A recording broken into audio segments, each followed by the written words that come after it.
If you would have told me that we would go to Mississippi State and then somehow we could contain Tolu Smith to 9 points and 8 rebounds, I would have told you that we win that game.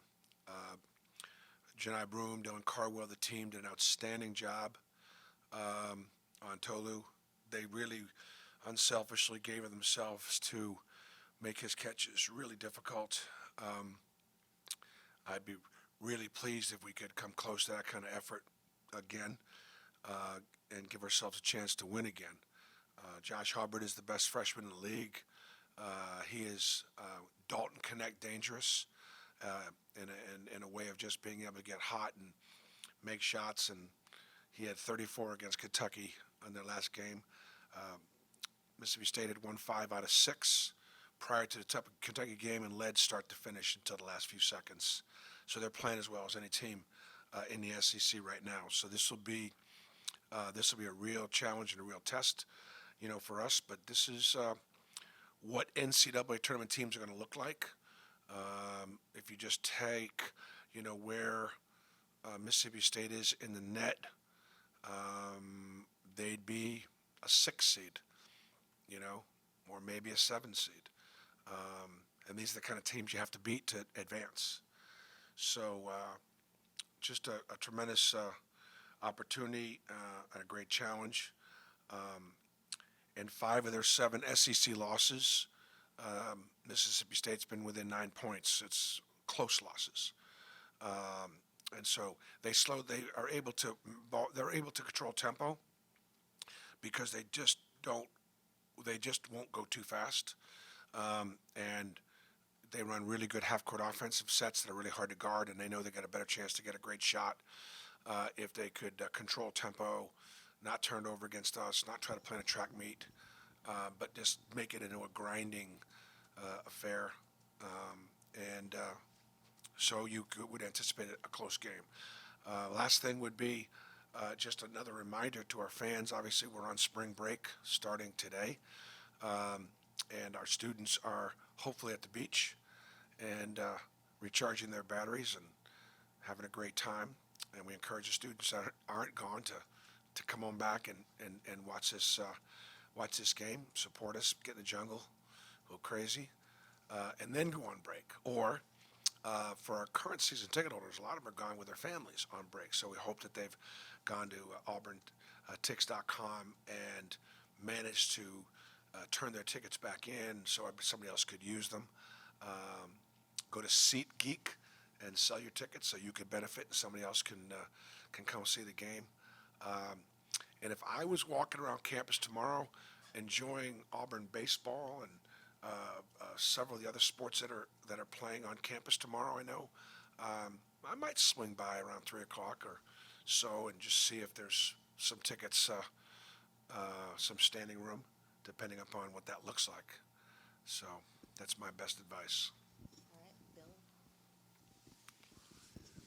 Bruce, how did Jalen feel and do yesterday after playing nearly half the game? And just talk about with him being back, how that affects combos and otherwise. Jalen felt fine, and he's 100%. We wouldn't have played him if he wasn't. Probably played 10, maybe five more minutes than we thought he might play. But in a tough environment, he'd been there before, and he did fine. He bounced back fine yesterday. Had practice, no issues. About the only thing, we'll probably go back to Janai and Dylan at the 5, and Chaney and Jalen Williams at the 4. And I thought that the time that Janai Broom played 4 offensively for us and Dylan Cardwell played 4 defensively for us against Georgia, I liked that big lineup. I liked it a lot. It's just that I'm not going to use that lineup to take any minutes away from either Jalen Williams or Chaney Johnson. All right, Hoke, then Ferg, and then Ainsley. ABP, obviously 3 games left. How big would it be to get that? I know you're still fighting for that top 4 seed in the tournament to have that double bye. How big would that be to have that extra day of rest if you can get it? The top 4 seeds is big for the SEC tournament championship. It is. But for me, but for me, right now we're sort of slotted as a 4 seed in the NCAA tournament. And to be in that 4-13, 5-12 block gives you a fighting chance to advance. You're the best team in that. You're the best team to go to the Sweet 16. You get a 5 seed and you run into that 5-12 matchup, that's a 50-50 matchup. You get a 6 seed, which is still very possible for us where we are right now. You got to play a 3 to get to the Sweet 16. So for me, that's more of my dialogue with the team rather than just top 4. Bruce, you mentioned Mississippi State slows it down, but they've scored 80 points in their last 3 games. Just what have you seen from them on offense to kind of be, turn it up here, especially in that winning Will streak that they Hubbard's had? starting now, playing as many minutes as he can play, got the ultimate green light. And they're running really good actions. I think Coach Jans has always been known as a great defensive coach, and he still is. Mississippi State's got great defensive numbers. They're like number 4 in the country in 3-point field goal percentage defense. And I think it was at 5 yesterday, it dropped to 4 today. And people shoots 28% from 3 against them because they're athletic and they close out pretty quickly. They're not afraid to switch bodies on bodies.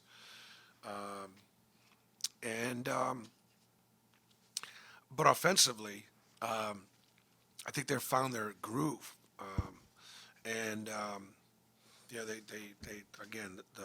You've got that great inside-outside combination of Tolu Smith getting the ball inside, you double team, he kicks it out.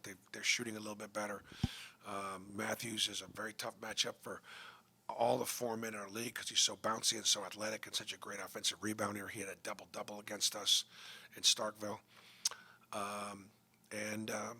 When Shaquille Moore, a couple of those other guys start making shots to go along with him, that's why they're the 31st, let's say, best team in the country right now. They're good. This is the best Mississippi State team that I've played against. Coach, you said on the radio broadcast on Wednesday that you were kind of worried about the team rebounding after that loss. So I guess a couple of days removed now, just kind of what have you seen the response from the guys? It's a great question. I thought the guys were good yesterday. I thought they were good.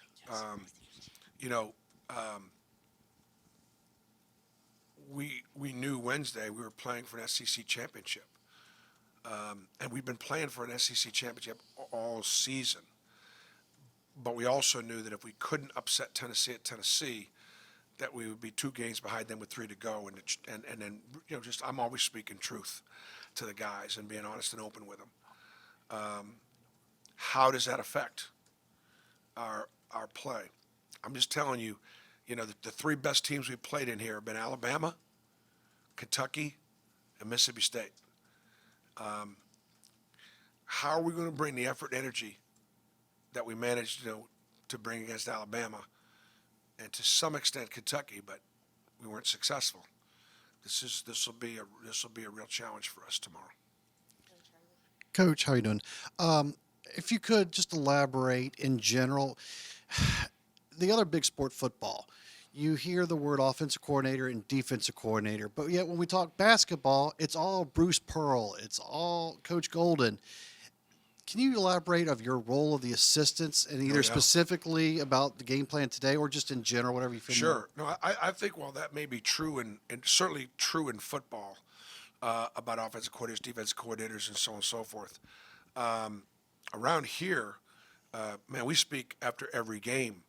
I will identify either Coach Bowman and Coach Burgermaster, who had the last scout against Georgia, or Coach Pruitt or Coach Williams that has a scout against Mississippi State, or Coach Pearl and his team that would have the scouts against, he probably doesn't want me to remind anybody, but he had the scout against Tennessee, but it's a pretty good scout. He did a good job with it. So we have 3 teams of assistant coaches that have the responsibilities for the scouting. We don't really have a defensive coordinator in the sense that all of my assistants are involved with the defensive game planning, so everybody's involved in the defensive end. And then Mike Burgermaster, along with Steven, and then are probably the guys that would be also focused on the offense with me. I call my own plays, but between the scouts, Burgo and Steven, we design, develop, and game plan, most of them. So I have got the best staff in college basketball, and they've been an integral part of what we've been able to do, and they've done a great job.